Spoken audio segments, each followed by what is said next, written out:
खुदाई में लगभग 5 कालखंडों के 800 से ज्यादा प्रमाण मिले कि यहाँ पर एक नदी जैसी कोई चीज थी। लोगों ने कहना शुरू कर दिया कि सरस्वती नदी यहाँ से निकलती थी। 2014 में एक 100 से अधिक पेज का एक पुलिंदा जिसको हम बोलते हैं वो प्रकाशित हुआ। तो उस रिपोर्ट में स्पष्ट किया गया कि हाँ, हिमालय से एक नदी निकलती थी और ये वही नदी है जिसका वर्णन जो है वो ऋग्वेद में किया गया है। आर्य है कौन?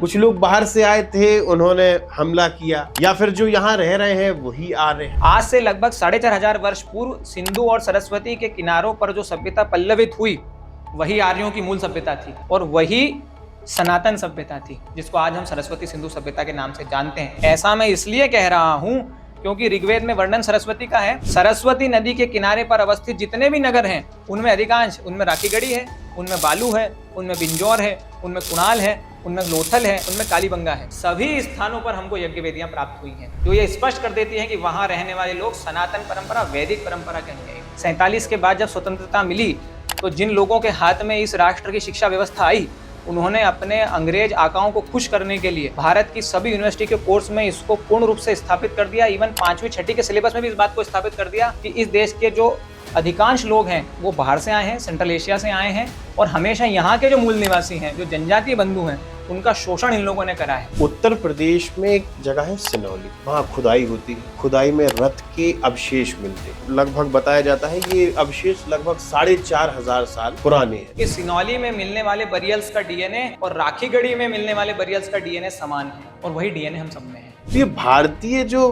परंपरा है कितनी पुरानी? विदिशा में एक स्थान है बेसनगर। एएसआई ने जब वहाँ उत्खनन करा तो उस गरुड़ ध्वज के पास में ही हमको आज से लगभग 2200 साल पुराने मंदिर के अवशेष प्राप्त। मैं सरस्वती सिंधु सभ्यता को सभ्यता इसलिए कह रहा हूँ क्योंकि जिस आकार की ईंट लोथल में बनती थी उसी आकार की ईंट मोहनजोदड़ो में भी बनती थी, उसी आकार की ईंट राखीगढ़ी में बनती थी। इससे ये स्पष्ट हो जाता है कि एक एडमिनिस्ट्रेशन उस समय भी स्थापित था।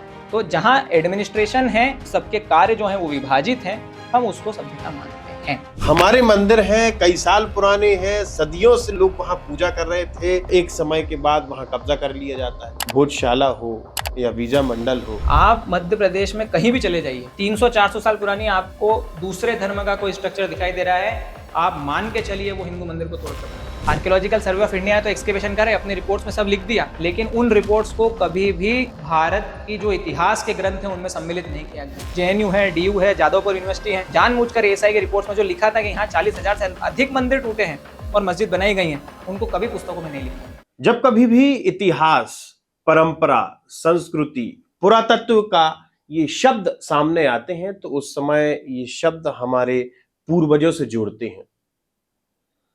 ये शब्द हमारी प्राचीन सभ्यता से जुड़ते हैं। कहा जाता है कि हमारे देश को सोने की चिड़िया कहा जाता था। आक्रमणकारी आए और उस सोने की चिड़िया के पर काट दिए गए। रही कुछ कसर थी तो वो कसर इतिहासकारों ने पूरी कर दी। हमारे देश का एक लिबरल वर्ग है, इतिहासकारों का वर्ग है, जिन्होंने ये कह दिया कि जो हमारे वेद, पुराण, सूक्तियां हैं वो सब कपोल कल्पनाएं हैं। सरस्वती नदी एग्जिस्ट ही नहीं करती। सरस्वती नदी श्रापित नदी है लेकिन एग्जिस्ट नहीं करती, ये इतिहासकारों ने कह दिया। इन सारे विषय पर चर्चा करने हमारे साथ मौजूद है दिल्ली विश्वविद्यालय के असिस्टेंट प्रोफेसर शुभम केवलिया जी। आप पुरातत्वविद हैं, आपका बहुत बहुत स्वागत है आयुध में। शुभम जी, ये कपोल कल्पनाओं की दुनिया की अगर बात की जाए तो कहा जाता है, शुरुआत अभी से करूंगा, कि राजस्थान के एक डीग जिले में खुदाई हुई। खुदाई में लगभग 5 कालखंडों के 800 से ज्यादा ऐसे प्रमाण मिले कि यहाँ पर एक नदी जैसी कोई चीज थी। लोगों ने कहना शुरू कर दिया कि सरस्वती नदी यहां से निकलती थी। तो असल में सरस्वती नदी का अस्तित्व है कि नहीं, कि कपोल कल्पनाएं हैं? देखिए, ऐसा है कि हमारा जो प्राचीनतम ग्रंथ है ऋग्वेद, और वो केवल हमारा ही नहीं है, संपूर्ण मानव जाति जो इस धरती पर रह रही है उसका प्राचीनतम ग्रंथ है।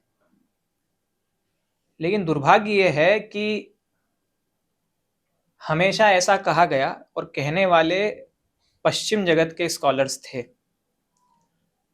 और बाद में जब ये देश स्वतंत्र हो गया तो उनके कुछ अनुयायी जो इस देश की बड़ी बड़ी यूनिवर्सिटीज में पढ़ाते हैं, जिनमें से एक में मैं भी पढ़ाता हूँ, इन लोगों ने ऐसा कह दिया कि ये जो ऋग्वेद है, जो कि मानव जाति का सबसे प्राचीनतम ग्रंथ है, जिसमें सामाजिक स्थिति, राजनीतिक स्थितियां, इकोनॉमिक स्थिति ये किस प्रकार की होने चाहिए सबका वर्णन है, लेकिन ऐसा कहा गया कि ये तो पूर्ण रूप से कपोल कल्पना है। और आधार बनाया गया उसी नदी को जिसका आपने भी नाम लिया, जिसका नाम सरस्वती है। कहा गया कि ऋग्वेद में वर्णित जो सबसे महत्वपूर्ण नदी है वो सरस्वती नदी है, और ये जो सरस्वती नदी है ये तो आज कहीं दिखाई नहीं देती। और वास्तविकता है, आज जब हम भारत में नदियों की बात करते हैं तो 2 या 3 नदियां हैं जो सर्वप्रमुख हैं। गंगा है, यमुना है, नर्मदा है, नीचे कावेरी है, गोदावरी है, और एक सिंधु नदी है। तो बार बार ये प्रश्न खड़े किए गए कि ये जो ऋग्वेद है ये पूर्ण रूप से कपोल कल्पना है। ये जो हिंदुओं का जो इतिहास है, क्योंकि हिंदू ही गर्व से कहते हैं कि जो ऋग्वेद है वो हमारा ग्रंथ है, सरस्वती हमारी माता है, और सरस्वती नदी के किनारों पर ही हमारे ग्रंथों की रचना की गई। तो पहले अंग्रेजों ने और उसके बाद उनके अनुयायियों ने ऐसा कह दिया कि ये जो जितने भी ग्रंथ हैं जिनमें ऋग्वेद प्रमुख है ये कपोल कल्पना है, और ये जो भारतीय संस्कृति है, जो मूल रूप से जिसका नाम सनातन संस्कृति है या हिंदू संस्कृति है, इसका अस्तित्व कोई पुराना अस्तित्व है नहीं। लेकिन जैसे आपने अभी एक स्थान की बात करी, राजस्थान में है डीग, अखबारों में खूब छपा कि सरस्वती नदी के किनारे पर अवस्थित था। तो क्या है कि दुर्भाग्य इस देश का यह है कि हमारे पिता कौन है और हमारे दादा कौन है, उनका डीएनए एनालिसिस करके हमको प्रूफ करना पड़ता है कि यही हमारे पिता और हमारे दादा है। यही कारण है कि सरस्वती नदी जो हमारे पूर्वजों ने ऋग्वेद में लिख दी, उसके बाद भी इस देश का दुर्भाग्य है कि हमको उसको पश्चिम को मनवाने के लिए उसको प्रूफ करने की आवश्यकता है, एविडेंस देने की आवश्यकता है। लेकिन उनको ये ध्यान में रखना चाहिए कि सनातन संस्कृति, हिंदू संस्कृति ये कोई कपोल कल्पित संस्कृति नहीं है। हमारे पास तो हर वस्तु के प्रमाण उपलब्ध हैं। इसी क्रम में आज से जब कुछ वर्ष पूर्व जब इस राष्ट्र में चेतना का जागरण हुआ, जो सो चुकी थी, तब ये जो सरस्वती नदी है इसकी खोज प्रारंभ हुई। और सौभाग्य से, चूंकि हम सत्य की राह पे चले थे, सौभाग्य से चाहे वो इसरो हो, चाहे वो नासा हो या फिर जीएसआई हो, 1995 में जब विधिवत इस पर रिसर्च प्रारंभ किया गया और सन 2014 में एक 100 से अधिक पेज का एक पुलिंदा जिसको हम बोलते हैं वो प्रकाशित हुआ, और उसमें स्पष्ट कर दिया गया। लेकिन एक बात यहाँ ध्यान रखना, ये 2014 वो है जो वर्तमान सरकार के बनने का पहले का है। नहीं तो लोग इस बात का आक्षेप लगा देंगे कि ये जो वर्तमान सरकार बनी है उसके बाद से जानबूझ के सरस्वती को, मतलब मई 2014 के पहले की बात है।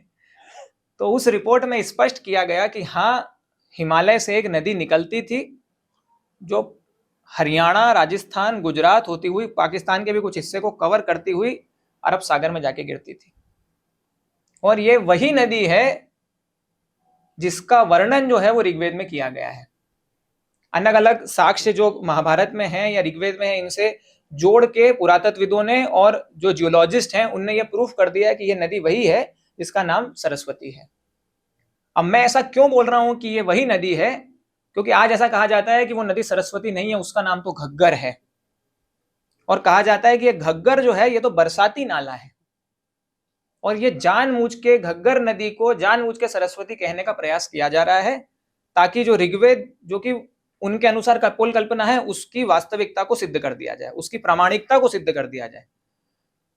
तो जब रिसर्च की गई, एनालिसिस किए गए, तो पता चला कि वर्तमान घग्गर जिस बेड पे बह रही है, यानी उसका जो पार्ट है वो लगभग 8 से 10 किलोमीटर चौड़ा है। घग्गर जो अभी बताया जा रहा है, जो कि बरसाती नदी है। अब मैं मूल रूप से उज्जैन का रहने वाला हूं, वहां एक बरसाती नदी बहती है, उसका नाम शिप्रा है। शिप्रा नदी का पार्ट तो 600 मीटर भी चौड़ा नहीं है, या फिर जितने बरसाती नदियां छोटी हमारे यहाँ बहती हैं, हमने तो किसी भी नदी का पार्ट 1 किलोमीटर से अधिक चौड़ा नहीं देखा। तो ये घग्गर नदी जो कि राजस्थान और उस क्षेत्र में बहती है जहां इतनी बारिश भी नहीं होती है, तो एक बरसाती नदी का पार्ट कैसे 8 से 10 किलोमीटर चौड़ा हो सकता है? पहली बात। दूसरी बात, जब ड्रिल किए गए, ड्रिल यानी अंदर जब खोदा गया और जब पानी के सैंपल लिए गए, तो पता चला कि वो पानी के जो सैंपल्स हैं उनमें जो मिनरल कंटेंट है, यानी जो खनिज हैं, वो वही खनिज हैं जो केवल और केवल हिमालय में पाए जाते हैं। अब यदि वो बरसाती नदी का पानी अंदर गया है तो उसमें क्या बादल से मिनरल्स गिरे क्या? वो तो हिमालय से बह के आए थे इसलिए वहां पे हैं आज भी उस पानी में, क्योंकि वो उस समय ग्लेशियर्स पिघलते थे, उनसे पानी आता था, इसलिए है।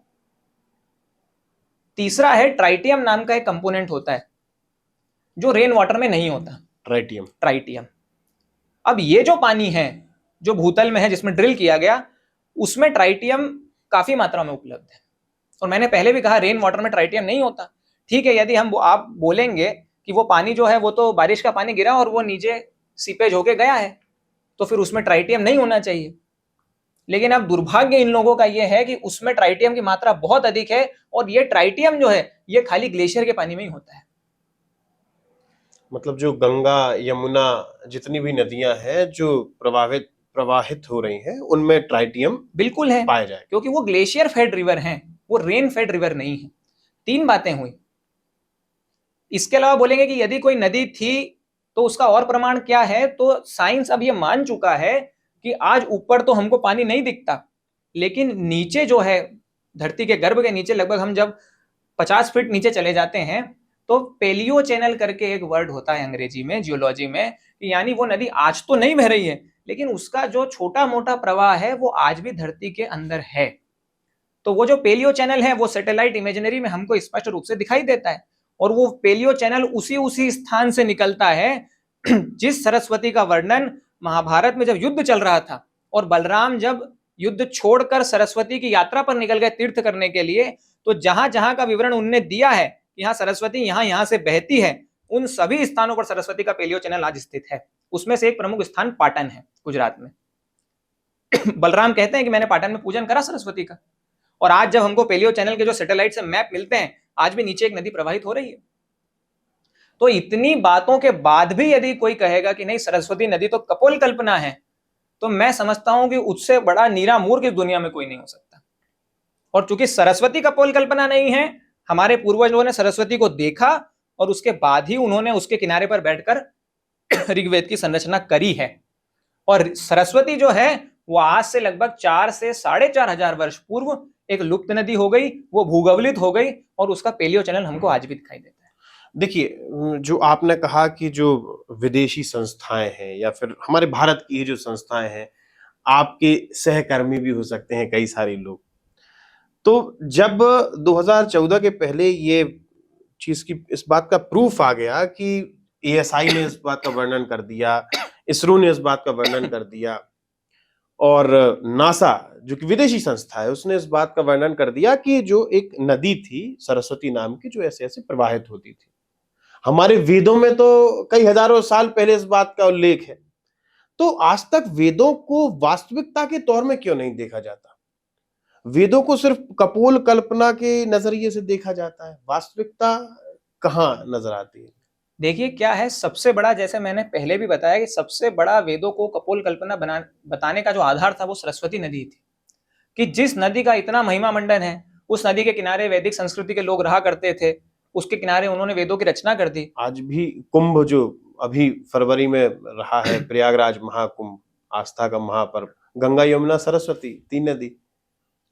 अब वो भी एक अलग विषय, उस पर हम आएंगे, लेकिन सरस्वती के आधार पर ही, सिर्फ एक ही आधार था सरस्वती, जिसके आधार पर ऋग्वेद को कपोल कल्पना बता दिया। दूसरा एक आधार और था कि उसका जो काल है उसको जानबूझ के ऐसा रखा गया, कहा गया कि आज से लगभग 3,500 वर्ष पूर्व या 3,000 वर्ष पूर्व ऋग्वेद की रचना हुई। और उस समय जो हमको आर्कियोलॉजिकल एविडेंस मिलते हैं या पुरातात्विक साक्ष्य जो मिलते हैं, वो ये बताते हैं कि उस समय जो भारतीय जो उपमहाद्वीप है वहां पर जो संस्कृतियां निवास कर रही थी, विशेषकर उत्तर भारत में, वो इतनी विकसित संस्कृतियां नहीं थी। तो जानबूझ के कोरिलेट किया गया कि देखो सरस्वती नदी का उल्लेख इसमें है, सरस्वती स्वयं यहाँ पे उपस्थित नहीं है कहीं भी। उसके बाद जैसा ऋग्वेद में हमको पता नहीं, इनको ही वैसा विवरण दिखा कि वो तो विकसित लोग नहीं थे, ग्रामीण संस्कृति थी उनकी। और फिर ऐसा कहा गया कि हाँ, आज से लगभग 3-3,500 वर्ष पूर्व भारत के जो उत्तर भारत का क्षेत्र है वहां पे कई ग्रामीण संस्कृतियां उपस्थित थी, तो उससे उसका मेल करा दिया गया और कह दिया कि ऋग्वेद जो है वो कोई प्राचीन संरचना नहीं है, वो तो आज से लगभग 3-3,500 वर्ष पूर्व लिखा गया है। और फिर ये भी बोला कि वो यहाँ के मूल निवासियों का तो ग्रंथ नहीं हो, तो बाहर से कोई लोग आए थे उनने लिख दिया। तो इस प्रकार पुरातत्व के कई पहलुओं को छुए बिना इन सारी बातों का कूचक रचा गया और ये स्थापित कर दिया गया कि जो वेद हैं, जिसमें विशेषकर ऋग्वेद है, वो पूर्ण रूप से कपोल कल्पना है। क्योंकि ये हम नहीं बल्कि प्रोफेसर मीडो, जिन्होंने स्पष्ट तरीके से लिखा है कि सरस्वती नदी के किनारे बैठकर जो पुराने वेद, पुरानी संस्कृति, परंपराएं जो है, पुराने काल की जितनी भी रचना की गई है, वो सरस्वती नदी के किनारे बैठकर की गई है। और एक भारतीय मूल के ही पुरातत्वविद है, उनका नाम है इरफान हबीब, वो इस बात से इनकार कर देते हैं कि साहब सिर्फ सरस्वती नदी एक कपोल कल्पना है और कहीं एग्जिस्ट ही नहीं करती। ये मैंने पढ़ा है। देखिए क्या है, पहले तो ये समझना पड़ेगा कि इरफान हबीब पुरातत्वविद है नहीं। सुप्रीम कोर्ट भी राम मंदिर के केस में उनको लताड़ चुका है कि आप पुरातत्वविद नहीं है। दूसरा, आपने जिन सज्जन की बात करी जो कि विदेशी सज्जन है, यहाँ पे उनने जो बात बोली है वो एकदम सटीक है और उसका पुरातात्विक प्रमाण मैं अभी यहाँ पे दे देता हूँ। उन्होंने कहा कि जो उन्होंने कहा है वही ऋग्वेद में लिखा है कि हम सरस्वती और द्विशदवती के किनारों पर रहते हैं और यहाँ पर रहते हुए यज्ञ संपादित करते हैं। अब जियोलॉजिकल सर्वे ऑफ इंडिया ने जब सर्वे करा पेलियो चैनल्स का, तो ध्यान में आया कि सरस्वती नदी और उसकी एक नदी है द्विशदवती, ये हरियाणा में बहा करती थी। और हरियाणा में हिसार जिला है, उसके पास में एक स्थान, उसी में स्थान है एक राखीगढ़ी, जो कि प्राचीन हड़प्पा सभ्यता, जो कि आजकल सिंधु सरस्वती सभ्यता या सरस्वती सिंधु सभ्यता है, उसका ये जो प्रमुख पुरास्थल है ये द्विशदवती और सरस्वती के संगम पर ही स्थित था। और ये जो राखीगढ़ी नाम का पूरा स्थल है, यहाँ पे हमको 3 से 4 यज्ञ वेदियां मिली हैं। यज्ञ वेदियां मतलब जहाँ यज्ञ संपादित किया जाता था। और ये जो यज्ञ वेदियां हैं ये आज से लगभग 2300 से 2400 साल पुरानी हैं। अब चूंकि यज्ञ वेदियां मिली हैं तो ऋग्वेद में स्पष्ट वर्णन है कि आराधना करने का जो एक बड़ा साधन था वो यज्ञ था। तो राखीगढ़ी में यज्ञ वेदियां मिलना, राखीगढ़ी का द्विशदवती और सरस्वती के संगम पर स्थित होना और ऋग्वेद में ऐसा लिखना कि हम द्विशदवती और सरस्वती के संगम पर रहते हैं और वहां यज्ञ संपादित करते हैं, ये सारी बातें यदि किसी व्यक्ति में थोड़ा सा भी उसमें अक्ल होगी तो इन सारी बातों को वो मिलाकर कोरिलेट कर ये समझ जाएगा कि राखीगढ़ी में जो रहने वाले लोग थे वो वैदिक लोग थे। और जैसा जो विदेशी स्कॉलर ने कहा है कि सरस्वती के किनारे वो लोग रहा करते थे, सारी बातें स्पष्ट हो जाती हैं। ये जो वैदिक परंपरा की बात आती है, ग्रंथों की बात आती है, सूक्तियां की बात आती है, तो ये कहा जाता है शुरू से ही कि सबसे पहले पाषाण काल आया था, उसके बाद हड़प्पा सिविलाइजेशन आया, हड़प्पा, फिर हड़प्पा के बाद बाहर से कुछ लोग आए थे जिन्होंने आक्रमण किया। आक्रमण करने के बाद उन्होंने वैदिक जो हमारी वैदिक संस्कृति को स्थापित किया। फिर उसके बाद अलग अलग जो जनपद वाला काल आया, तो इसमें कितनी सच्चाई है कि हम आर्य है कौन? कुछ लोग बाहर से आए थे, उन्होंने हमला किया, या फिर जो यहाँ रह रहे हैं वही आर्य है। एक बड़ा ही मतभेद इन विषय में देखने को मिलता है। देखिए ये इस राष्ट्र के लिए बहुत गंभीर विषय है, क्योंकि राष्ट्र के लिए गंभीर विषय यह है कि इस राष्ट्र की राजनीति और इस राष्ट्र का सामाजिक ताना बाना इस आर्य और मूल निवासी के इर्द गिर्द ही घूमता है और वो पिछले 100 सालों से घूम रहा है। इसीलिए 2023 में माननीय मल्लिकार्जुन खड़गे ने संसद में खड़े होकर कहा कि हम काले कलूटे हैं, हम मूल निवासी हैं, तुम आ रहे हो, तुम बाहर से आए हो, हमारा शोषण तब भी कर रहे थे और आज भी कर रहे हो। तो ये जो बेवकूफ़ी भरी थ्योरी है, इसका भी आज हम पोस्टमार्टम कर लेते हैं। पहले तो आपने कहा हड़प्पा सभ्यता, उसको सुधारने की आवश्यकता है। सुधारने की आवश्यकता इसलिए कि जैसे आज हम देख रहे हैं ना, पहले प्रयागराज का नाम इलाहाबाद था, लेकिन अब प्रयागराज कर दिया, तो लोग कहते हैं नाम बदलने से क्या होगा। तो जो हमारी पहचान है वो नामों से ही है।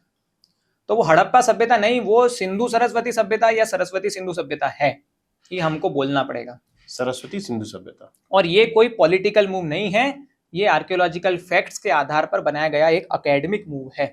इसलिए क्योंकि जैसे मैंने बताया पूर्व में कि सरस्वती बहा करती थी, उसका पेलियो चैनल आज भी स्थापित है। पूर्व में कही जाने वाली हड़प्पा सभ्यता, जो कि आज से लगभग 4500 वर्ष पूर्व की सभ्यता है और वो हमारे पूर्वजों की सभ्यता है, वो सभ्यता के लगभग 64% पूरा स्थल वो सूखी हुई सरस्वती नदी के किनारों पर अवस्थित है, क्योंकि उस समय वो नदी बहा करती थी। और ये बात मैं नहीं कह रहा, ये IIT गांधीनगर में एक वेस्ट के एक फैकल्टी हैं, उनका नाम डॉक्टर मिशेल डेनिनो है, उन्होंने अपनी पुस्तक में इस बात का उल्लेख करा है। अब चूंकि हमारी समस्या है, हम गोरी चमड़ी के प्रति बड़े आकर्षित हैं। जब तक कोई बात गोरी चमड़ी नहीं बोलती, जब तक वो स्टैब्लिश फैक्ट नहीं बनता। अब मैं शुभम केवलिया, मैं तो भूरा हूँ, थोड़ा सा सांवला हूँ, तो मेरी बात को मानने में थोड़ी देरी होगी, लेकिन यदि अगर कोई विदेश से आके व्यक्ति बोल देगा तो उसको एकदम सहर्ष स्वीकार कर लिया जाएगा। तो मिशेल डेनिनो ने बोला कि नहीं, 64% साइट्स सरस्वती पे और 21% साइट्स सिंधु नदी पे। तो ये तो स्टेटिस्टिकल डाटा है, आंकड़े हैं, आंकड़े स्पष्ट कर देते हैं कि सबसे ज्यादा जो नगर बसे थे वो तो सरस्वती नदी के किनारे पे थे। जब इजिप्ट में नाइल सिविलाइजेशन है तो भारत में फिर सरस्वती सिविलाइजेशन क्यों नहीं होगा? सरस्वती नदी हमारी पहचान है। इसीलिए भारत सरकार ने लंबे रिसर्च करने के बाद 6ठी और 7वीं की पुस्तकों में स्पष्ट कर दिया कि हड़प्पा सभ्यता नहीं, अब सिंधु सरस्वती सभ्यता होगा। और इसी विचार को आधार बनाकर, इसी एकेडमिक रिसर्च को आधार बनाकर इग्नू का जो सिलेबस है उसमें मेरे हाथों से ये सौभाग्य मुझको मिल गया कि मैंने उसको एक कदम और आगे बढ़ के सरस्वती सिंधु सभ्यता कर दिया। क्या बात है। अब जहां तक बात है कि ये आर्य कौन है, ये मूल निवासी कौन है, तो यहाँ पे एक बात ध्यान में देनी पड़ेगी कि ये एक कूचक्र भारतीय समाज को बांटने के लिए सन 18वीं शताब्दी में ये कूचक्र रचा गया कि ये जो कहा गया कि ये जो सरस्वती और सिंधु के किनारे पर रहने वाले लोग थे वो इस देश के मूल निवासी थे। और 15 आज से लगभग 3500 वर्ष पूर्व रथों पर सवार होकर मध्य एशिया से कुछ लोग आए जो लंबे चौड़े थे, गोरे थे, तीखी नाक वाले थे, शायद हम दोनों जैसे होंगे। वही मेरा अगला सवाल था कि आप वो बाहर से आए और यहाँ की जो सभ्यता थी सिंधु सरस्वती सभ्यता, उसको नष्ट भ्रष्ट कर दिया और अपना कल्चर यहाँ पर स्थापित कर लिया और वही वैदिक कल्चर हो गया। लेकिन पुरातात्विक साक्ष्यों को दरकिनार कर देने वाले, अनभिज्ञ तो मैं नहीं कहूंगा क्योंकि जानते ये सब थे, जानबूझकर दरकिनार किया गया। आज से लगभग 4500 वर्ष पूर्व सिंधु और सरस्वती के किनारों पर जो सभ्यता पल्लवित हुई वही आर्यों की मूल सभ्यता थी और वही सनातन सभ्यता थी जिसको आज हम सरस्वती सिंधु सभ्यता के नाम से जानते हैं। ऐसा मैं इसलिए कह रहा हूं क्योंकि ऋग्वेद में वर्णन सरस्वती का है कि हम सरस्वती किनारे पर रहते हैं, यज्ञ संपादित करते हैं। यही इसी सभ्यता के सारे नगर सरस्वती नदी के किनारे पर अवस्थित हैं। आज प्रूफ हो गया है। सरस्वती नदी के किनारे पर अवस्थित जितने भी नगर हैं उनमें अधिकांश, उनमें राखीगढ़ी है, उनमें बालू है, उनमें बिंजौर है, उनमें कुणाल है, उनमें लोथल है, उनमें कालीबंगा है। सभी स्थानों पर हमको यज्ञ वेदियां प्राप्त हुई हैं जो ये स्पष्ट कर देती हैं कि वहां रहने वाले लोग सनातन परंपरा, वैदिक परंपरा के अनुयायी थे। और आर्यों का आगमन तो, ये तथाकथित आर्यों का आगमन तो आज से लगभग 3500 वर्ष पूर्व की बात करते थे और यज्ञ करना तो आर्यों की संस्कृति है। तो 4500 वर्ष पूर्व भारत में यज्ञ कैसे हो रहे थे? पहली बात। दूसरी बात, इन्होंने कहा कि आर्यों का जो कल्चर है या उनकी जो संस्कृति है वो तो ग्रामीण जन थे, वो विकसित नगरों में नहीं रहा करते थे। अरे ये कोरी मूर्खता है। ऋग्वेद का एक मंडल है, उसमें सिर्फ पूरे ऋग्वेद में एक ही बार ऋषि कामना करता है कि मुझे घर कैसा चाहिए। यदि ग्रामीण जन होते तो झोपड़ी की कामना करते, मिट्टी गोबर से लिपी हुई झोपड़ी की कामना करते, लेकिन उसमें ऋषि क्या कहता है कि मुझे पक्की ईंटों का घर चाहिए। अब जब ऋग्वेद लिखा गया, हम बोलते हैं कि जब लिखा गया जब सरस्वती बहा करती थी। आज जीएसआई, नासा, इसरो ने प्रूव कर दिया कि सरस्वती जो है वो आज से लगभग 4000 वर्ष पहले बहा करती थी और उसके किनारे सभ्यता थी सरस्वती सिंधु सभ्यता, जहां हमारे पूर्वज रहा करते थे। उसी सभ्यता में जो लोग रहते थे वो पक्की ईंटों का मकान बनाते थे और पक्की ईंटों के मकान की परिकल्पना जो है वो ऋग्वेद में की गई है। ऋषि मांग रहा है कि मुझे ऐसा मकान चाहिए। तो कौन बोलेगा कि आर्य बाहर से आए थे, या जो वो सरस्वती सिंधु सभ्यता में जो लोग रह रहे थे वो वैदिक लोग नहीं थे? और यदि बाहर से आए होते, पूरी सभ्यता में कहीं भी हमको मार काट करके सभ्यता का विनाश कर देने के एक सिंगल एविडेंस अगर कोई मुझे दिखा दे तो मैं उसकी बात को एक्सेप्ट कर लूंगा कि हाँ, आर्य बाहर से आए थे। तो ये द्वंद्व है किस बात का कि आर्य बाहर से आए थे कि आर्य मूल निवासी हैं? क्योंकि आप भी जब अपने डिपार्टमेंट में काम करते होंगे, जब आप भी साइट्स पे काम करते होंगे, तो आप ही के जो सहकर्मी हैं उन्हीं के बीच में कई सारे कॉन्फ्लिक्ट हो जाते होंगे, विचारों का मेल नहीं होता हुआ, क्योंकि कुछ बोलते हैं कि ये कपोल कल्पना है, आपका ये कहना है ये वास्तविकता है। यहाँ एक बहुत बड़ा डिफरेंस जो है वो क्रिएट हो जाता है, एक वैक्यूम क्रिएट हो जाता है। तो हम इसको किस तरीके से देखें कि नहीं, यही सत्य है, यही वास्तविकता है जो आपने बताया कि वेद में सरस्वती नदी का बखान है। फिर उसके बाद जो अपने हड़प्पा, मतलब सिंधु सरस्वती जो हमारी जो सभ्यता है, उसमें हम सरस्वती नदी के किनारे रहते थे। फिर उसके बाद वैदिक काल आया। तो ये सारी चीजें लिखी हुई हैं, तो हम इन्हें वास्तविकता क्यों नहीं मानते हैं? देखिए, वास्तविकता न मानने वाले तो जवाहरलाल नेहरू विश्वविद्यालय और दिल्ली विश्वविद्यालय में पढ़ाने वाले कभी पढ़ाते थे। आजकल रोजी रोटी नहीं चलती तो प्राइवेट विश्वविद्यालयों में पढ़ा रहे हैं। अगर बाहर से आए होते, एक विषय और है जिसको छूना आवश्यक है। यदि ऋग्वेद में लिखा है कि जो जन हैं, जो लोग रहते हैं, वो रथों पे सवार हैं, इन लोगों ने ऐसा कहा कि पूरी सरस्वती सिंधु सभ्यता में रथ तो हमको कहीं मिले ही नहीं, इवन पूरे भारत में हमको रथ कहीं नहीं मिले। मैं आऊंगा। तो बाद में जब खुदाइयां हुई तो हमको रथ मिल गए। लेकिन ऐसा कहना कि ये कपोल कल्पना है, इसके पीछे जो मूल कारण है वो ये है कि अंग्रेज जब भारत में आए तो अंग्रेजों का ऐसा मानना था कि ईसा के पहले तो इस दुनिया में कुछ था ही नहीं। लेकिन जब यहाँ पे आके यहाँ के ग्रंथों का अध्ययन करा, वेदों का अध्ययन करा, तो ये ध्यान में आया कि ये जो भारत की जो संस्कृति है, जो सनातन संस्कृति है, जो वैदिक संस्कृति है, वो तो ईसा के कई साल पहले की संस्कृति है। इसीलिए भारतीय समाज को विभाजित करने के लिए उनका, चूंकि उनको शासन करना था, तो जो भारतीय समाज है उसको भारत से काट देने के लिए ऐसा कह दिया गया कि आप तो खुद बाहर से आए हो, आप तो यहाँ के मूल निवासी हो ही नहीं। और ये कपोल कल्पना रची गई कि आज से लगभग 3,500 वर्ष पूर्व रथों पर सवार होकर सेंट्रल एशिया से कुछ लोग आए थे और उन्होंने यहाँ पे वो तथाकथित वैदिक संस्कृति की स्थापना कर दी, और आप जितने भी लोग रह रहे हैं वो सब यहाँ के बाहरी हैं। तो चूंकि आप भी बाहर से आए थे, हम भी बाहर से आए थे, हम सब बाहरी हैं, तो शासन करने में क्या समस्या है? और ये जानबूझ के करा गया ताकि जो भारतीय समाज है उसकी जो मूल भूमि है उससे उसको काट दिया जाए।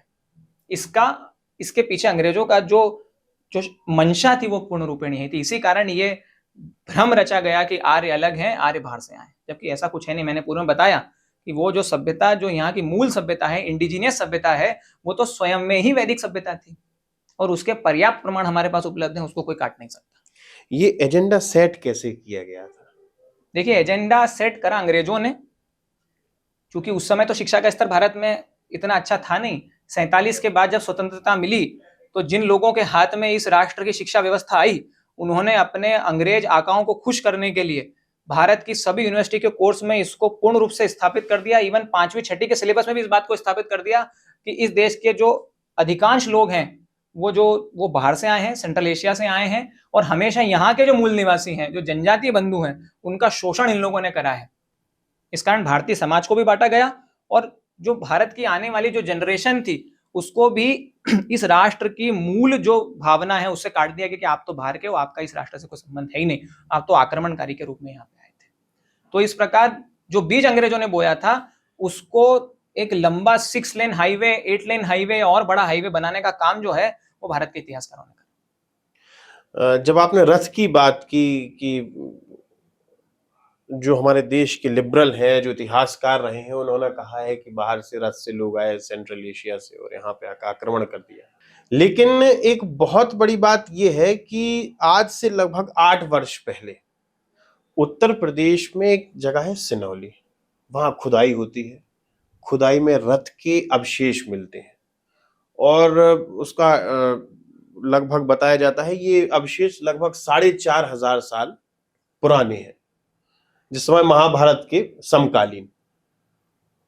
तो उसे कैसे देखते हैं? सिनौली की जो खोज है उसका क्या महत्व है? देखिए, क्या है, सौभाग्य से मैं सिनौली उत्खनन में था, उसी पे मैंने पीएचडी करी। सिनौली का भारतीय इतिहास में महत्व इसलिए है, ये जिन लिबरल्स की हम बात कर रहे हैं, जिस आर्य कूचक्र की हम बात कर रहे हैं, कहा गया कि रथ तो इस देश में थे नहीं 3,500 वर्ष पूर्व वो सेंट्रल एशिया से कुछ गोरे चिट्टे लोग आए थे, वो रथ लेके इस देश में आए और यहाँ के मूल निवासियों को खूब मारा काटा। लेकिन सिनौली उत्खनन जब हुआ तो आज से लगभग 4200-4100 साल पुराने ताम्र और काष्ठ के निर्मित रथ हमको धरती माता के गर्भ से उपलब्ध हो गए और ये स्पष्ट हो गया कि ये जो रथ हैं ये यहीं बने हुए रथ हैं, यहाँ के इंडिजीनियस रथ हैं। ऐसा मैं इसलिए बोल रहा हूँ क्योंकि उनको जो चलाने वाले लोग थे वो भी इस भारत के ही मूल निवासी हैं। ऐसा इसलिए कह रहा हूं क्योंकि सिनौली में मिलने वाले बरियल्स का डीएनए और राखीगढ़ी में मिलने वाले बरियल्स का डीएनए समान है। यदि रथ लेके ये आर्य बाहर से आए थे और वो सिनौली में रहने वाले लोग हैं जो वो आर्य थे, क्योंकि चूंकि रथ मिल रहा है तो डीएनए तो अलग अलग होना था। लेकिन सौभाग्य है और उनके लिए दुर्भाग्य है कि सिनौली और राखीगढ़ी का डीएनए समान है। और वही डीएनए हम सब में है। इससे स्पष्ट हो गया कि रथ जो है, जो ये कपोल कल्पना, ये जो कूचक रचा गया कि रथ बाहर से आए, आर्य लेकर आए, ऐसा नहीं है। रथ भारत में पहले से थे, इसीलिए हमारे वेदों में रथों का वर्णन है। और एक बात और है कि सिनौली में जो मिलने वाले रथ हैं वो वैसे ही रथ हैं जैसा वर्णन हमको ऋग्वेद में मिलता है। ऋग्वेद के एक मंडल में लिखा है कि जो रथ है वो सूर्य किरणों से आलोकित है। हम जानते हैं कि ऋग्वेद में जो बातें की गई हैं वो विशेषणात्मक बातें की गई हैं। तो जब वो लिखते हैं कि रथ जो है वो सूर्य किरणों से आलोकित है, तो हमको ध्यान में रखना पड़ेगा कि सिनौली का जो रथ है उसके जो पहिए हैं लकड़ी के, उसके ऊपर जो कॉपर से डेकोरेशन किया गया है, कॉपर ट्रायंगल्स हैं, वो डेकोरेशन एकदम सूर्य की किरणों जैसा ही दिखता है। और ऐसा वर्णन ऋग्वेद में है कि रथ जो है वो सूर्य किरणों से आलोकित है। दूसरी एक बात और है, कई लोग बार बार इस पे प्रश्न चिन्ह खड़ा करने की कोशिश करते हैं कि वैदिक परंपरा में तो शवों को जलाया जाता था, तो आप कैसे बोल सकते हो कि सिनौली में तो हमको कॉफिन मिले हैं, लोगों को दफनाया गया है, तो ये कैसे वैदिक हो गए? तो ये वो लोग हैं जिन्होंने ऋग्वेद का कभी अध्ययन नहीं किया। ऋग्वेद के जब 10वें मंडल को आप पढ़ेंगे तो उसमें स्पष्ट रूप से ये उल्लेख है कि भारत में जलाने और दफनाने की दोनों परंपराएं स्थित थी। हमारे अग्निदग्ध और अनग्निदग्ध, यानी जमीन में गाड़ देना और अग्नि में समाहित कर देना, दोनों प्रकार से शवों को डिस्पोज किया जाता था। तो इससे ये स्पष्ट है कि सिनौली जो है उसने ये जो आर्य मिथक है इसमें अंतिम कील गाड़ने का कार्य किया है। आपकी पीएचडी का ये विषय भी रहा है, तो सिनौली में और क्या क्या मिला है जैसे स्पष्ट करने वाला कि ये हमारी वैदिक परंपरा से सामने आया है? देखिए, जैसा मैंने पूर्व में बताया है कि जो रथ है, वेदों में रथों का वर्णन है, रथ किस प्रकार का होना चाहिए वैसा रथ सिनौली में मिला है। जहाँ तक बात दफनाने की है, समाधि देने की है, सिनौली में शवों को दी गई है। दूसरा एक और जो महत्वपूर्ण विषय है, सिनौली में जो शवपेटिकाएं मिली हैं, जिनको अंग्रेजी में हम कॉफिन बोलते हैं, तो एक शवपेटिका के ऊपर कॉपर के कुछ मुखाकृतियां बनी हुई हैं। अब जब शवपेटिका पे वो मुखाकृतियां बनी हैं, इसका मतलब उनका कोई धार्मिक महत्व है, ये तो स्पष्ट हो जाता है। इन मुखाकृतियों में ध्यान देने वाली बात यह है कि सभी मुखाकृतियों पे मुकुट पहनाए गए हैं, और मुकुट जो हैं वो बैल के सींग जिस प्रकार होते हैं उस प्रकार के मुकुट हैं, और बीच में उनमें पीपल का पत्ता बना हुआ है, वो भी मेटलिक है, वो भी तांबे का है। अब पीपल का पत्ता तो आज भी हमारी संस्कृति में बहुत पवित्र माना गया है उसको। जहां तक बात उन सींगों की है, तो यहां पे ये बात स्पष्ट कर देना चाहिए कि ऋग्वेद में इंद्र और अग्नि, जो कि प्रधान देवता थे उस समय के, इंद्र और अग्नि जब युद्ध में जाते हैं तो अपने बैलों वाले तीक्ष्ण सींग से वो हमारे शत्रुओं का नाश कर देते हैं।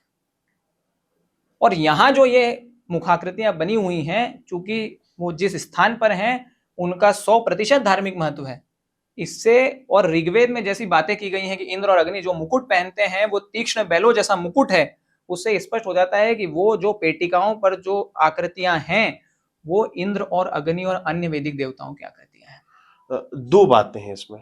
पहली बात तो ये है कि आज भी हमारी सनातन परंपरा में भी दफनाने का, गढ़ाने का ये रिवाज है, कहीं कहीं कुछ समाजों में है, साधु संतों के बीच में भी ऐसा आता है। जब हम कभी कभी देखते हैं तो जो साधु संत महामंडलेश्वर होते हैं तो उनमें भी ये परंपरा थी।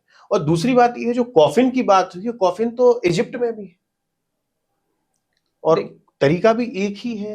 नहीं, देखिए, इजिप्ट में जो कॉफिन है उनके ऊपर सोने की परत चढ़ाई गई है क्योंकि ये भी समझना पड़ेगा कि भारत में मूल रूप से सोना होता नहीं है, और ये जो कॉफिन है ये वुडन कॉफिन है, और जो मेटल यूज हुआ है वो कॉपर है। इसलिए इजिप्ट का जो कल्चर, और इजिप्ट में बड़े बड़े पिरामिड बनाए गए हैं, यहाँ ऐसे बड़े बड़े पिरामिड नहीं बनाए गए हैं। तो इजिप्ट का जो कल्चर है और जिस सिनौली की मैं बात कर रहा हूँ उसका जो कल्चर है, उन दोनों में बहुत डिफरेंस है। इजिप्ट का अपना एक अलग संस्कृति है, भारत की अपनी एक अलग संस्कृति है।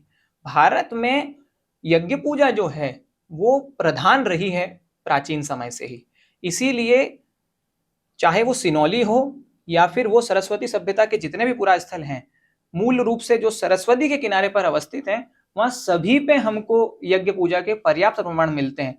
और इतना ही नहीं, एक कदम आगे बढ़ के कुणाल करके, नहीं, बनावली करके एक जगह है हरियाणा में, वहां पे तो हमको एक मंदिर के अवशेष प्राप्त हुए हैं। वो एप्साइडल शेप का मंदिर है। एप्साइडल मतलब जैसे गज की जो पृष्ठ होती है, गज की जो पीठ होती है, तो वो गज पृष्ठाकार आकार का मंदिर है जिसके अंदर यज्ञ पूजा संपादित की जाती थी।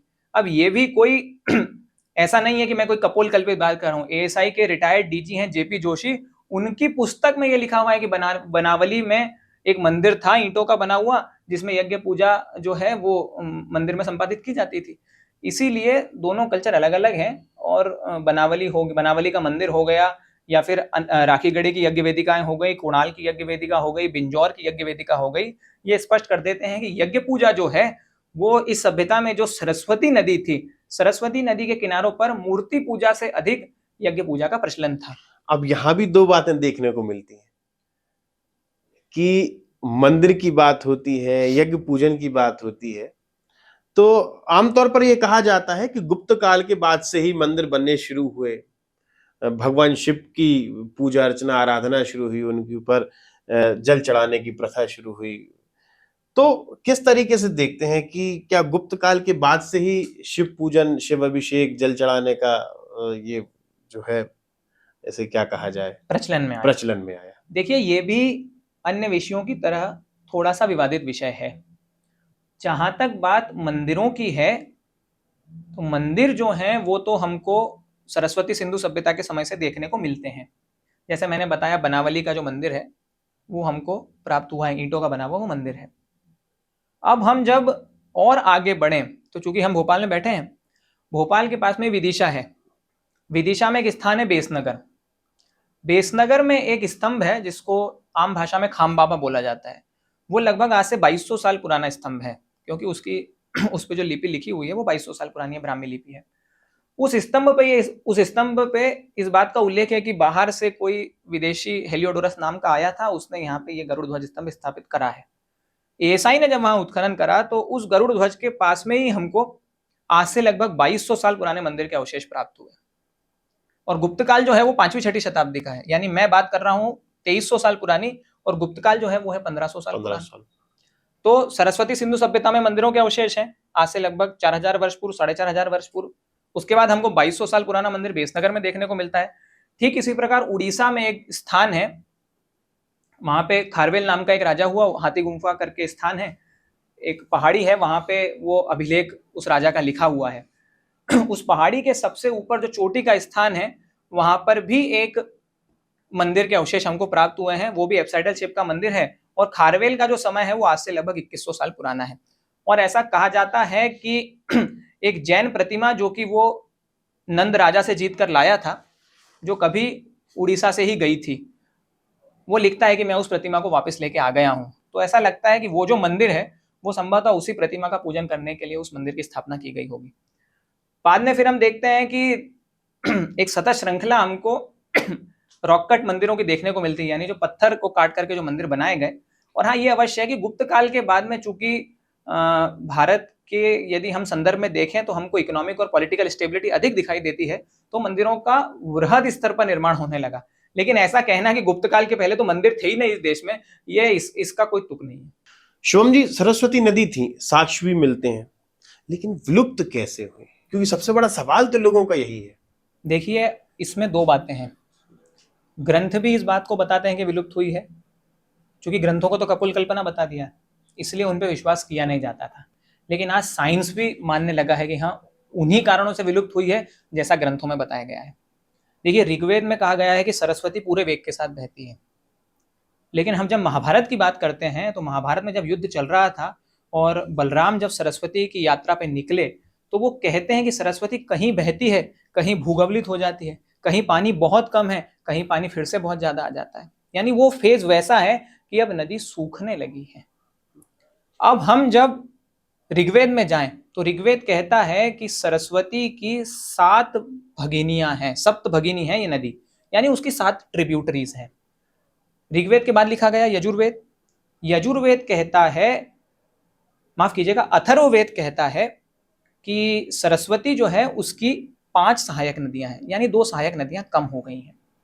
अब जब इसरो जीएसआई ने सर्वे करे तो पता चला कि इस सरस्वती नदी में पहले 2 नदियां मिलती थी। आपको जानकर आश्चर्य होगा, उनमें से एक का नाम था सतलज और एक का नाम था यमुना, जो आज गंगा में मिलती है।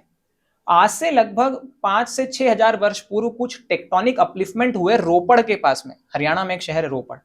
रोपड़ में जब टेक्टोनिक अपलिफ्टमेंट हुए तो ये जो सतलज नदी नीचे दक्षिण में आकर सरस्वती मिल जाती थी, इसने अपना कोर्स चेंज कर लिया और ये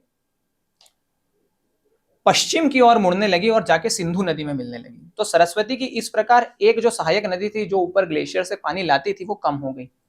एक और नदी यमुना, आज भी हम देखते हैं यमुना अपना पार्ट बहुत बदलती है। यमुना नदी आज से लगभग 4000 वर्ष पूर्व यमुना ने अपना मार्ग बदला और यमुना सरस्वती में न मिलते हुए पूर्व की ओर मुड़ी और वो गंगा में जाकर मिलने लग गई। इस प्रकार 7 की 5 ट्रिब्यूटरीज रह गई, जैसा वेदों में कहा गया है। अब जीएसआई की रिसर्च भी ये कहती है, इसरो की भी रिसर्च ये कहती है कि हाँ, सरस्वती का जो पेलियो चैनल है, सरस्वती के सूखने का जो मुख्य कारण है वो इन दो नदियों का पलटना है। ये बात दो नदियों के पलटने की हमारे वेदों में है। महाभारत भी सरस्वती के सूखने की बात कर रही है। तो जो बात वेदों में लिखी गई है वही बात आज हमको साइंस प्रूफ करके दे रहा है। तो जो मूल स्रोत था पानी का, या जहां बड़ा स्रोत जो पानी का था यमुना और सतलज, उनने जब अपने मार्ग बदले तो सरस्वती को पानी मिलना कम हो गया। इसके कारण सरस्वती जो है वो पेलियो चैनल के रूप में अब रह गई है। और जैसा हमने पहले बात करी थी कि आज भी नीचे जो पानी है वो रेन फेड पानी नहीं है, वो बारिश का पानी नहीं है, वो ग्लेशियर्स का पानी है। और ऋग्वेद भी कहता है कि सरस्वती जो है वो पहाड़ों, ऊंचे पहाड़ों से बहती हुई आती है, हिमालय से। तो इस प्रकार ये जो वेदों में लिखा है उसके प्रूफ आज हमको साइंस दे रहा है कि सरस्वती किस प्रकार से सूखी है। सरस्वती अब एक पेलियो चैनल है, आज भी जमीन के नीचे उसका प्रवाह है थोड़ा बहुत। और उसी रिपोर्ट में ऐसा लिखा है कि 1700 BCE यानी आज से लगभग 3700 वर्ष पूर्व सरस्वती जो है वो पूर्ण रूप से धरती के ऊपर तो सूख गई थी। अच्छा, धरती के ऊपर सूख चुकी थी 3700 वर्ष पहले? आज से 3700 वर्ष पूर्व। आज से 3700 वर्ष पहले। और 2000 आज से लगभग 4000 वर्ष पूर्व उस सभ्यता का पतन भी हो गया, सरस्वती सिंधु सभ्यता का। उसका पतन भी इसलिए हुआ क्योंकि जब सरस्वती में पानी नहीं रहा तो वो लोगों के लिए रहने का उपयुक्त स्थान लोग वहां से उठ के माइग्रेट हो गए, भारत के अलग अलग हिस्सों में चले गए। तो ये देखने को मिलता है कि हमने शुरुआत से बात की महाभारत काल, उसके बाद सरस्वती नदी, फिर सिंधु सरस्वती सभ्यता, फिर वैदिक काल पर आए। तो ये भारतीय जो परंपरा है, और अगर इसे कहा जाए कि भारतीय सभ्यता कितनी पुरानी है? देखिए, भारतीय सभ्यता की यदि प्राचीनता की हम बात करें तो स्पष्ट रूप से आज से लगभग 4500 वर्ष पूर्व हम लोग एक सभ्य समाज के रूप में विकसित हो गए थे। और उसके पहले भी हो सकता है, डेट्स तो चेंज होती रहती हैं। तो हम एक 5000 साल का ग्राफ रख सकते हैं कि आज से लगभग 5000 साल वर्ष पूर्व हम एक सभ्य समाज के रूप में इस धरती पर स्थापित हो चुके थे। और वो सरस्वती और सिंधु के किनारों पर हमारे पूर्वजों ने सबसे पहले उस सभ्यता का निर्माण करा। और उस सभ्यता में जो प्रचलन था या जो परंपराएं थी उनका हम आज भी निरंतर पालन करते आ रहे हैं। आपने एक प्रश्न पूछा था इसके पहले शिव पूजा का, शिवलिंग की आराधना का, क्योंकि इस समय श्रावण का महीना चल रहा है। तो जहां तक शिव पूजा की बात है तो ये जो हमारी प्राचीन सरस्वती सिंधु सभ्यता है, हमको इसी काल से शिव पूजा के पर्याप्त उल्लेख जो है वो हमको देखने को मिलते हैं। ऐसा मैं इसलिए कह रहा हूं क्योंकि कालीबंगा नाम का एक स्थान है जो कि राजस्थान में है। कालीबंगा में हमको मिट्टी का बनाया हुआ एक शिवलिंग जो है वो हमको प्राप्त हुआ है।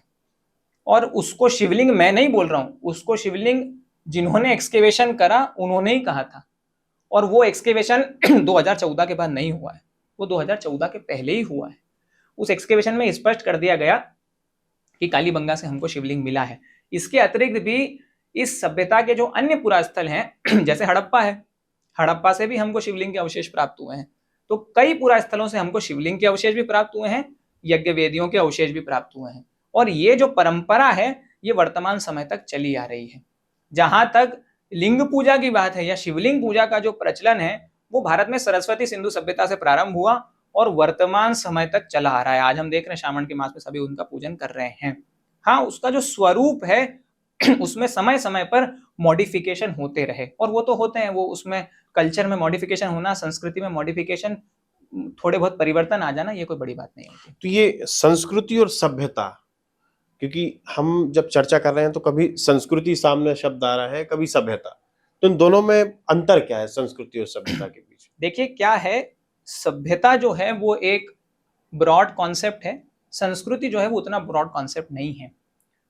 छोटा सा उदाहरण देके मुझे लगता है कि इसको स्पष्ट कर देना चाहिए कि जैसे आज हम मध्य प्रदेश में हैं, हमारे कुछ मित्र तमिलनाडु में भी रहते हैं और कुछ मित्र असम में भी रहते हैं। 5 का जो नोट है उसकी जो कीमत भोपाल में है वही कीमत उसकी गुवाहाटी में है, वही कीमत उसकी अहमदाबाद में है, वही कीमत उसकी दक्षिण में कांचीपुरम में है, और ऊपर कश्मीर में भी उसकी वही कीमत है। इससे तात्पर्य है कि एक एडमिनिस्ट्रेशन है। मैं सरस्वती सिंधु सभ्यता को सभ्यता इसलिए कह रहा हूं क्योंकि जिस आकार की ईंट लोथल में बनती थी उसी आकार की ईंट मोहनजोदड़ो में भी बनती थी, उसी आकार की ईंट राखीगढ़ी में भी बनती थी। इससे ये स्पष्ट हो जाता है कि एक एडमिनिस्ट्रेशन उस समय भी स्थापित था। तो जहां एडमिनिस्ट्रेशन है, सारी व्यवस्थाएं सबके कार्य जो हैं वो विभाजित हैं, हम उसको सभ्यता मानते हैं। संस्कृति तो कुछ कुछ समय पे बदल सकती है लेकिन सभ्यता तो चिरस्थायी है, उसमें एक ही व्यवस्था है हर प्रकार की। संस्कृति कुछ समय में बदल सकती है, कुछ दूरी पे बदल बिल्कुल, सकती आज भी है। हम देखते हैं कि भोपाल में किसी थोड़ी हम अलग संस्कृति का पालन करते हैं, दक्षिण भारत में चले जाएंगे तो वहां की संस्कृति अलग है, लेकिन ऐसा कहना कि अलग अलग लोग हैं ऐसा तो नहीं है ना। सभ्यता सभी की एक हाँ। ही है।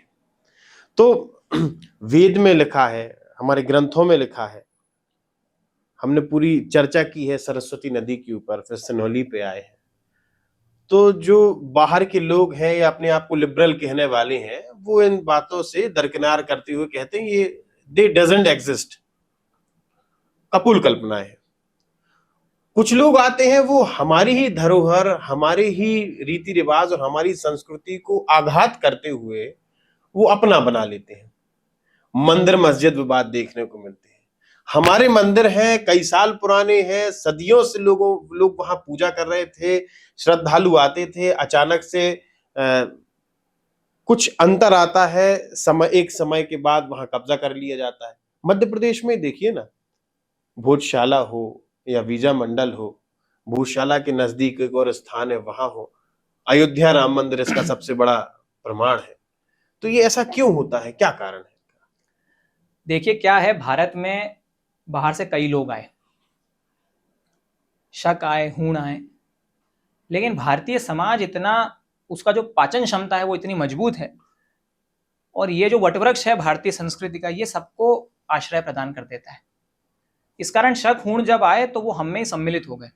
हो सकता है कि कुछ डीएनए मुझ में शकों का हो सकता है, आप में भी कुछ डीएनए हूणों का हो सकता है, लेकिन 12वीं शताब्दी में, मूल रूप से तो खैर 8वीं शताब्दी पे इस देश पर आघात करना चालू किया, लेकिन हमारे शौर्यवान पूर्वजों ने 12वीं शताब्दी तक तो भारत की सीमाओं को लांघने नहीं दिया उन लोगों को जो अरब से चले थे। और ये जो कबीलियाई जर्जर और बर्बर लोग थे, ये जब भारत में आए तो इनने सबसे पहला आघात जो है वो हिंदुओं के मंदिरों पर करा। जहां और गए वहां उनके पूजा स्थानों पर करा। वो लड़ नहीं पाए, लेकिन हम जो हैं वो, चूंकि कई बार आता है सतियों की संतानें हम, तो हमारी माताओं ने जब अपने शीश काट के दे दिया युद्ध में लड़ने से, पति को संकोच हो रहा था तो अपना शीश काट के दे दिया कि युद्ध पहले है, धर्म पहले, राष्ट्र पहले। तो उनकी संतानें हम हैं, तो हमने झुकना सीखा नहीं कभी। तो 12वीं शताब्दी में जब हम पे आक्रमण होने चालू हुए तो सबसे पहला आघात जो हम पे हुआ वो हमारे आस्था के जो केंद्र थे उनको तोड़ना प्रारंभ किया गया। उसका एक उदाहरण बनी कुतुब मीनार, जहां 27 से 28 हिंदू जैन मंदिरों को तोड़ के एक मस्जिद बनाई गई जिसका नाम रख दिया कुव्वतुल इस्लाम। कुव्वतुल इस्लाम यानी इस्लाम की गरिमा कैसी है, गरिमा तो कैसी है कि वो हिंदू मंदिरों को तोड़कर उन्होंने मस्जिद बना दी। मतलब हिंदुओं के मंदिरों का क्या अस्तित्व, हिंदू आस्था का क्या अस्तित्व। ऐसे हमको भारत भर में अनेक जगह मिल जाएंगे। 40,000 से अनेक ऐसे मंदिर हैं जिनको तोड़कर मस्जिद में कन्वर्ट कर दिया गया या उनके अवशेषों से मस्जिद का निर्माण कर लिया गया। जहां तक बात भारत मध्य प्रदेश की है तो हाँ, भोजशाला एक बहुत हॉट टॉपिक है इस समय। भोजशाला वस्तुतः राजा भोज की बनाई गई, वो कोई मंदिर नहीं है, वो विद्यालय है। और हमारे यहाँ विद्या अध्ययन को भी धर्म का काम माना जाता है। हम विद्या अध्ययन को भी आस्था से करते हैं, इसीलिए विद्या की जो देवी है वो सरस्वती है और वो हम देवता स्वरूप में उनका पूजन करते हैं। तो वो जो स्थान था वो माँ वाग्देवी या माँ सरस्वती का स्थान था। वहां पे दूर दराज से शिक्षार्थी आते थे और वहां पे अध्ययन करते थे। ऐसा मैं इसलिए बोल रहा हूं क्योंकि वहां जो पिलर्स हैं उन पिलर्स पे व्याकरण के अलग अलग जो व्यवस्थाएं हैं, जो संधि विग्रह होते हैं, संधि विच्छेद होता है, उन सबकी बातें वहां लिखी गई। एक चार्ट जैसा बनाया गया है, जैसा हम आज भी, हम अगर छोटे थे तो कागजों पे हम चार्ट बनाया करते थे और उनको याद करते थे। उस समय प्रस्तर थे तो उन चार्ट्स को उन प्रस्तरों पर बनाया गया है। इससे स्पष्ट हो जाता है कि यहाँ पे विद्या अर्जन का केंद्र और अध्ययन का केंद्र यहाँ पर चलता था। और अंग्रेज जब भारत में आए, चूंकि भोजशाला को मुस्लिम काल में तोड़ दिया गया, अंग्रेज जब भारत आए, जब अंग्रेजों का शासन भारत में था, तो अंग्रेजों का ही एक अधिकारी है, वो लिखता है कि ये जो भोजशाला के जो रूइंस हैं, यहाँ पे मैंने एक प्रतिमा देखी जो कि वाग्देवी की प्रतिमा है, सरस्वती की प्रतिमा है, उसको मैंने यहाँ से उठाया, साफ करवाया और मैंने ब्रिटिश संग्रहालय में भेज दिया। अब जब प्रतिमा वहीं पर थी तो ये स्पष्ट हो जाता है कि वो वहीं जब मंदिर का विध्वंस किया गया तो मूर्ति को वहीं छोड़ दिया, इसलिए वो प्रतिमा वहीं रखी हुई थी। और भोजशाला आज भी यदि हम जाएंगे तो भोजशाला में जितने भी जो पिलर्स हैं, जो स्तंभ हैं, वो उनपे हिंदू आकृतियां आज भी बनी गई हैं।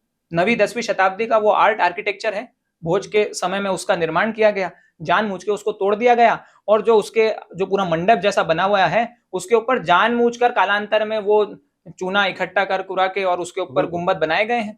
जब उस समय मैं भी गया था भोजशाला, तो गोपाल शर्मा जी हैं, तो उन्होंने एक एक विषय, एक एक पिलर, एक एक जो दीवार, फिर नीचे जो पत्थर वो बिछा है, उनके बारे में बड़े विस्तृत तरीके से बताया कि ये जो स्क्रिप्चर्स यहाँ उकरे हुए हैं ये बहुत पुराने हैं। और चारों तरफ से उस भोजशाला को जो है वो मस्जिदों से घेर दिया गया है। नहीं, और जिन मस्जिदों से घेरा है, उन मस्जिदों में जो कब्रें बनी गई हैं, मस्जिदों के आसपास जो कब्रें बनाई गई हैं, उन कब्रों के ऊपर जो प्रस्तर रखे हैं, वो तक मंदिरों के अवशेष हैं, उनको रंग पोत के उनका नेचर बदलने का प्रयास किया गया है। और ये तब नहीं हुआ, ये तो अभी हुआ है। तो ये जो मानसिकता है ये तो आज भी जारी है। जब आज ऐसा किया जा सकता है तो क्या आज से 600-700 साल पहले हमारे मंदिर नहीं तोड़े गए क्या? स्पष्ट प्रमाण है कि भोजशाला को तोड़ा गया। और मैंने लिख रहा, अंग्रेज लिख के गए कि यहाँ तोड़ा था। वो तो सौभाग्य से वाग्देवी की माँ की प्रतिमा मिल गई और वो सौभाग्य से यहाँ से ब्रिटेन चली गई। खैर, प्रयास चल रहे हैं उसको वापस लाने, संघर्ष लगा, संघर्ष है, आएगा कभी ना कभी। तो मध्य प्रदेश में मंदिर और मस्जिद विवाद क्या है, मतलब किस तरीके से? देखिए, एक तो भोजशाला है, उसके अलावा एक और स्थान भोपाल के पास में ही आशापुरी, जहां पर प्रतिहार काल और परमार काल के लगभग 26 मंदिर थे। आज जब उस स्थान पर हम जाएंगे तो उन 26 मंदिरों के जो अवशेष हैं, टुकड़े टुकड़े में अवशेष हमको दिखाई देते हैं। और मंदिर किसके थे? ब्रह्मा जी का मंदिर था, शिव जी का मंदिर था, विष्णु जी का मंदिर था, माँ के मंदिर थे। और वो सभी मंदिर एक मंदिर में, भोजशाला की हमने बात करी, वो तो एक मंदिर है। यहाँ तो हमको 26 मंदिर टूटे हुए दिखाई देते हैं। और तोड़ने वाले कौन थे हम सब जानते हैं, इन नाम लेने की आवश्यकता नहीं है, आज सर्वविदित है ये बातें। तो हम महाकाल मंदिर को देख लें। महाकाल मंदिर में तो वर्तमान महाकाल मंदिर का जो गर्भगृह है और उसका जो शिखर है, उसके पीछे एक इंस्क्रिप्शन है। वो इंस्क्रिप्शन उदयादित्य का है, राजा भोज के भतीजे थे उदयादित्य। वो लिखते हैं उस इंस्क्रिप्शन में कि 10वीं शताब्दी में एक मुस्लिम कमांडर ने इस मंदिर को तोड़ दिया, 11वीं शताब्दी में मैंने इस मंदिर का जीर्णोद्धार करवाया। बाद में जिस मंदिर का जीर्णोद्धार उदयादित्य ने कराया, उसको इल्तुतमिश ने 1234 में फिर तोड़ दिया। शिवलिंग को तोड़ा। लोग कहते हैं कि इल्तुतमिश के आक्रमण की जो बात है तो कपोल कल्पना है, कोई मंदिर नहीं तोड़ा गया। तो 2021 में सौभाग्य से उत्खनन हो गया महाकाल कॉरिडोर बनाने के लिए। उत्खनन हुआ तो टूटे हुए 8 से 9 मंदिरों के अवशेष हमको दिखाई दे गए। टूटा हुआ शिवलिंग हमको मिल गया, जिसका जानबूझ के जो ऊपरी भाग होता है उसको तोड़ दिया गया था। कई नंदी मिले, सभी नंदियों के जो शीश थे वो कटे हुए थे। कई हमारी देवियों की मूर्तियां मिली, उनके स्तन काट दिए गए थे, उनके गुप्तांगों को जानबूझकर नुकसान पहुंचाया गया था। तो उस उत्खनन ने, और सौभाग्य से उस उत्खनन में मैं रहा, उस उत्खनन ने स्पष्ट कर दिया कि किस प्रकार आतंक उज्जैन की धरती पर मचाया गया। ठीक जैसे भोजशाला है धार में, वैसा ही एक अध्ययन का केंद्र राजा भोज ने उज्जैन में भी बनवाया था, जिसको आज बिना नींव की मस्जिद बोला जाता है। अरे बिना नींव की मस्जिद क्यों बोला जाता है? बोलते हैं उसमें तो नींव ही नहीं है, वो मस्जिद उड़ के आई है। अरे वो मस्जिद नहीं है, वो तो अध्ययन केंद्र था, मंदिर था हिंदुओं का, जिसको जानबूझकर उस पर सफेद रंग पोत के उसका नेचर बदलने का प्रयास किया गया। मंडप के ऊपर जबरन में गुंबद बिठा दिए गए हैं। वो बिना नींव की मस्जिद तो हिंदुओं के मंदिर है, परमार काल के उसमें स्तंभ लगे हुए हैं। और मुझे तो ऐसा लगता है जैसे एक भोजशाला विद्या अध्ययन का केंद्र थी, वैसे उज्जैन में भी जो वो तथाकथित ढांचा है बिना नींव की मस्जिद का, वो भी विद्या अध्ययन का केंद्र था राजा भोज के समय का। तो इस प्रकार हम पूरे प्रदेश में चले जाएं, हम बीजामंडल चले जाएं, वहां पे हमको मंदिरों के सिर्फ अवशेष दिखाई देते हैं, ऊपर का मंदिर पूरा गायब है। यदि हम उदयपुर चले जाएं, एक ग्राम है उदयपुर, वहां पे उदयादित्य का बनाया हुआ बहुत सुंदर मंदिर है। तो दुर्भाग्य कहूं या सौभाग्य कहूं कि उस मंदिर में आज भी 2 मस्जिद नमाज पढ़ने के स्थान आज भी हैं। वो कहां से आए? जब यहाँ पे आक्रमण करा तो जानबूझ के उस मंदिर का भी नेचर बदलने की कोशिश की गई थी, लेकिन वो तो धन्य है भारत माता के, उसके संतानों ने उस समय लड़ाई लड़ी और उस मंदिर को बचा लिया। तो ऐसे कई उदाहरण मध्य प्रदेश के गांव-गांव में आप चले जाइए, आपको ऐसे उदाहरण मिल जाएंगे। राजधानी भोपाल में सिटी में बीचों बीच राजा भोज ने एक स्टडी सेंटर, सभा मंडप करके एक स्थान बनवाया था, उस पर मस्जिद बना ली गई है। आप मध्य प्रदेश में कहीं भी चले जाइए, कहीं भी यदि 300-400 साल पुरानी आपको दूसरे धर्म का कोई स्ट्रक्चर दिखाई दे रहा है, आप मान के चलिए वो हिंदू मंदिर को तोड़कर बनाया गया। उज्जैन के आसपास परमारों ने कई मंदिर बनवाए, गांव गांव में मंदिर बनवाए। आज ये दुर्भाग्य है कि उन मंदिरों के सिर्फ अवशेष ही बाकी रह गए। कहीं प्रतिमा का सर टूटा हुआ है, कहीं पैर नहीं है, कहीं शिवलिंग जो 3 भागों में होता है उसका एक ही भाग है, कहीं 2 ही भाग हैं। जहां भी देवियों की मूर्तियां हैं उनके स्तन काटे गए हैं, उनके गुप्तांग के साथ छेड़छाड़ की गई है। इस प्रकार के अनेक पुरातात्विक साक्ष्य आपको संपूर्ण मध्य प्रदेश में बिखरे मिल जाएंगे। और अगर उसके बाद भी किसी को ऐसा लगता है कि नहीं मंदिर नहीं तोड़े गए, ये कपोल कल्पना है, तो ऐसे व्यक्ति पर तो मुझे हंसी आती है। तो आज तक इन विषयों को सामने लेकर क्यों नहीं आया गया? देखिए, विषयों को सामने लाने का काम है इतिहास के प्राध्यापकों का। आर्कियोलॉजिकल सर्वे ऑफ इंडिया है तो एक्सकेवेशन करे, अपनी रिपोर्ट्स में सब लिख दिया, लेकिन उन रिपोर्ट्स को कभी भी भारत की जो इतिहास के ग्रंथ हैं उनमें सम्मिलित नहीं किया गया। और भारत के इतिहास के ग्रंथों में सम्मिलित करने का जो ठेका था वो किसका था? वो जेएनयू है, डीयू है, जादवपुर यूनिवर्सिटी है, इन लोगों का ठेका था। लेकिन वामपंथी विचारधारा से प्रभावित इन लोगों ने नाम लेना उपयुक्त नहीं है, ऐसे लोगों का महिमा मंडन करने की कोई आवश्यकता नहीं है। लेकिन इन लोगों ने जानबूझकर एएसआई की रिपोर्ट्स में जो लिखा था कि यहाँ 40,000 से अधिक मंदिर टूटे हैं और मस्जिद बनाई गई है, उनको कभी पुस्तकों में नहीं लिखा गया, जानबूझकर। इसीलिए इस विषय में एएसआई को दोष देना पूर्ण रूप से गलत है। इसके लिए यदि कोई दोषी है तो ये इतिहास के प्राध्यापक हैं, जिनको पुरातत्व का प नहीं आता है, लेकिन पुरातत्व के ऊपर टिप्पणियां करी और भारतीय इतिहास को दिग्भ्रमित कर दिया पूर्ण रूप से। लेकिन आज जो नवजागरण का काल आया है, मुझ जैसे लोग जो मूल रूप से पुरातत्वविद है लेकिन सौभाग्य से दिल्ली विश्वविद्यालय जैसे विश्वविद्यालयों में पढ़ा रहे हैं, तो खुल के पुरातात्विक आधार पर बातें करते हैं, और जो विद्यार्थी हैं या जो अन्य भारतीय समाज है या जो दूसरे स्कॉलर्स हैं उनको उसको मानना पड़ता है। कॉन्फ्लिक्ट्स किस तरीके के होते हैं? क्योंकि ये बड़ी ही जानने वाली बात है, क्योंकि लगातार 70-75 वर्षों से यही चला आ रहा है कि वेद कपोल कल्पना है, सरस्वती नदी कपोल कल्पना है, और जो मंदिरों की जो स्ट्रक्चर है वो असल में उनका मूल स्ट्रक्चर नहीं है, मस्जिद उन्होंने बनाई है, बाहर से कोई नहीं आया। ये बहुत तमाम प्रकार की बातें सामने आती हैं। तो जब आप इस चीज को इस तरीके से डिफेंड करते हैं तो कॉन्फ्लिक्ट्स किस तरीके के होते हैं? क्योंकि वो तो मठाधीश हो गए ना उस चीज के। देखिए क्या है, ये तो चक्का है और सत्य ज्यादा दिन तक दबाया नहीं जा सकता। तो जब ऐसी बातचीत होती है और जब पुरातात्विक साक्ष्य सामने आ जाते हैं तो अब ठीक है, हार तो नहीं मान सकते, लेकिन फिर अंग्रेजी में बोलना पड़ता है कि हाँ मैं और पढ़ूंगा और देखूंगा कि इनमें कितनी वास्तविकता है, मुझे एएसआई की रिपोर्ट्स पढ़नी पड़ेंगी। और उसके बाद तो खैर चर्चा कभी हो ही नहीं पाती, पढ़े एएसआई की रिपोर्ट्स। और अब तो ऐसा है कि चूंकि इंटरनेट का जमाना है, सब कुछ इंटरनेट पे उपलब्ध है, एएसआई की रिपोर्ट्स जो है वो आम पब्लिक पढ़ती है, तो उसमें स्पष्ट हो जाता है कि ये जो भी 75 साल से जो बेवकूफ़ी भरा इतिहास भारतीयों को पढ़ाया गया, ये तो भारत को दिग्भ्रमित करने के लिए पढ़ाया गया था। और जो वास्तविक इतिहास है वो कोई उसकी पुनर्रचना नहीं की जा रही है। वास्तविक इतिहास तो अब सामने आ रहा है, और सामने इसलिए आ रहा है क्योंकि ऐसा वातावरण बना है कि सामने लाने की अनुमति प्रदान की जा रही है। पहले तो अनुमति थी नहीं सामने लाने की, तो परिवर्तन आया है। और आने वाली पीढ़ी जो होगी, एक पीढ़ी हमारी जो गुजर गई वो तो इसी में गुजर गई कि हम हर बार हारे, हमारे हर बार मंदिर तोड़ दिए गए। लेकिन अब जो पीढ़ी आएगी वो ये बताएगी कि हमने संघर्ष कैसे करा और हमने उन मंदिरों को बचा के रखा। तो ठीक है, एक पीढ़ी को आपने बिगाड़ दिया, लेकिन अगली पीढ़ी को बिगाड़ने नहीं देंगे।